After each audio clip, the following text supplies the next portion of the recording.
Hey guys, 2Legit City here. Today in the game of Oxygen Not Included, we're going to be going over a Niobium Volcano Tamer design. For those who don't know, Niobium is a rare resource that you can only acquire from visiting certain planetoids, and it isn't available on any of the starter planetoids. Although it provides a higher overheat threshold than steel when used as a base metal for buildings, it's mainly used to fabricate the material thermium. But because it is a rare resource, it's typically not a material that most builds utilize due to the difficulty in acquiring it. Not only does it require you to have rockets that can travel long distances, but also taming the volcano provides some additional challenges.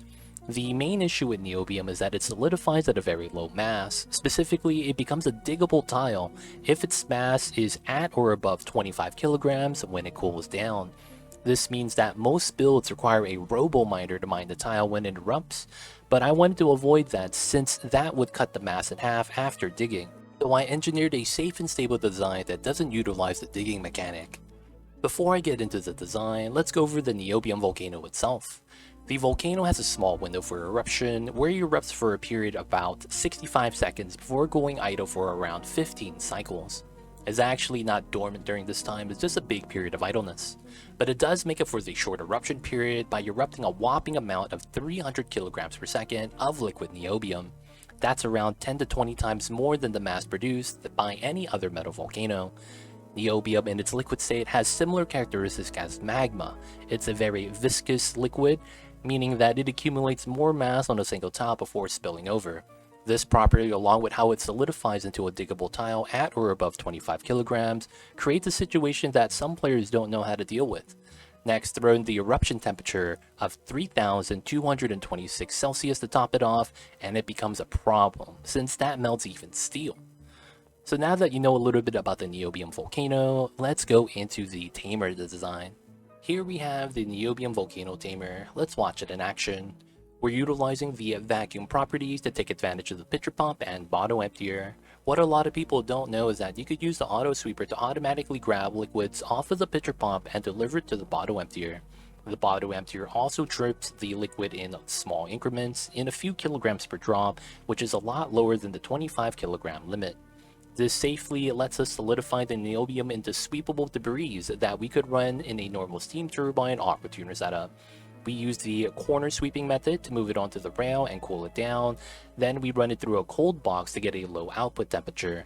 We use a little bit of automation to prioritize having the niobium that's already inside the steam room to leave first before we add any additional from the outside, as well as keep the steam temperature in the room around 200 degrees Celsius.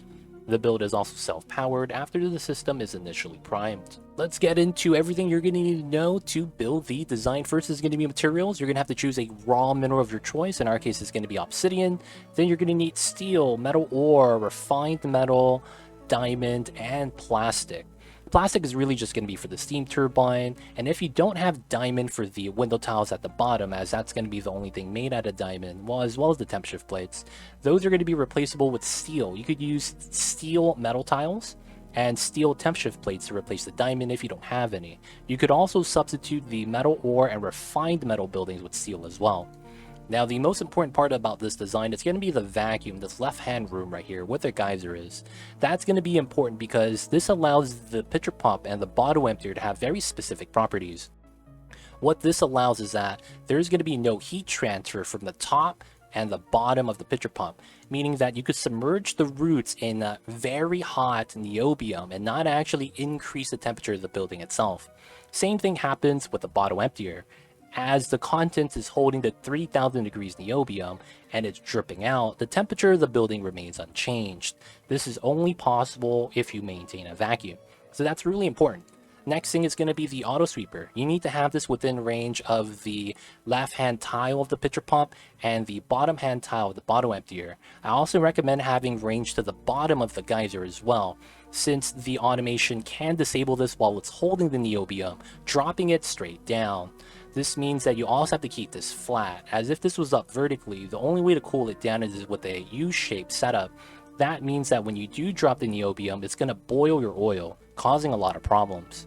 Now, the next thing is going to be the auto sweeper inside of the steam room. This needs to be able to sweep the top of the weight plate, having that be a corner sweeping method so that we have a seamless transition. We sweep it into a loader that runs in a circular loop, and we do a temperature check of below 175. If it's cooled down enough, we allow it to leave into the chill room, which it outputs at a low temperature of 14 degrees. It actually should be around 30, but because it's the beginning of the cooling process, it's going to be a little bit low than usual. Of course, you're also going to need to have a bridge over here to have a direction for the loop so that it does not jam. Next is going to be the aqua tuner loop. It is set to above 0 as we're using polluted water, but if you were to choose to use another variation of water, such as brine or salt water or water itself, you're going to have to change the sensor temperature accordingly. Now we're chilling the chill box first before going on top of the steam turbine. Heat transfer is happening with the oil, same thing with the auto sweeper. After that, the last thing is the automation overlay. The automation overlay is to make sure that the turbine is always somewhat efficient, and it also allows the niobium to leave a little bit at a time instead of having everything actually cool down before having any of it leave. The automation is set so that it's above 200 degrees. If it's above, it will open the door so that there's no heat transfer between these 3 tiles and the heatsink. This also connects to the NOT gate over here that feeds into an AND gate before going into the auto sweeper. This is because if this is open because we don't want any heat transfer, I don't want the auto sweeper to continuously drip niobium and potentially melt my weight plate.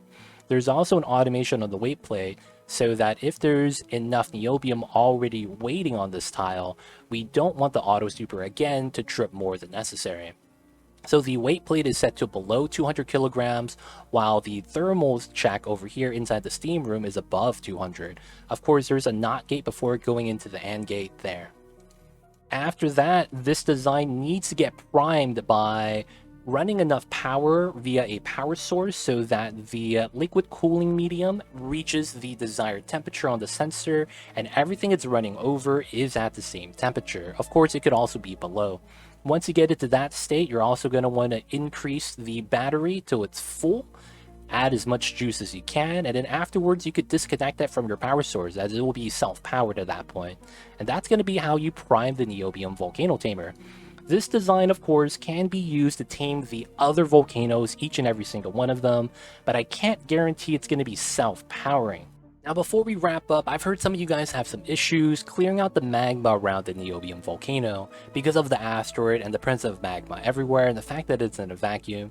You guys might run into this issue where you can't mop this up, as it's too much liquid per tile for the duplicants to take care of. Also, because of the geyser, you can't actually use a pitcher pump to extract the magma. Now, if you don't have any liquid to drop on top of it, your best method of choice is going to be using temp shift plates. Since temp shift plates are background buildings, you can actually build this behind the geyser, no problem.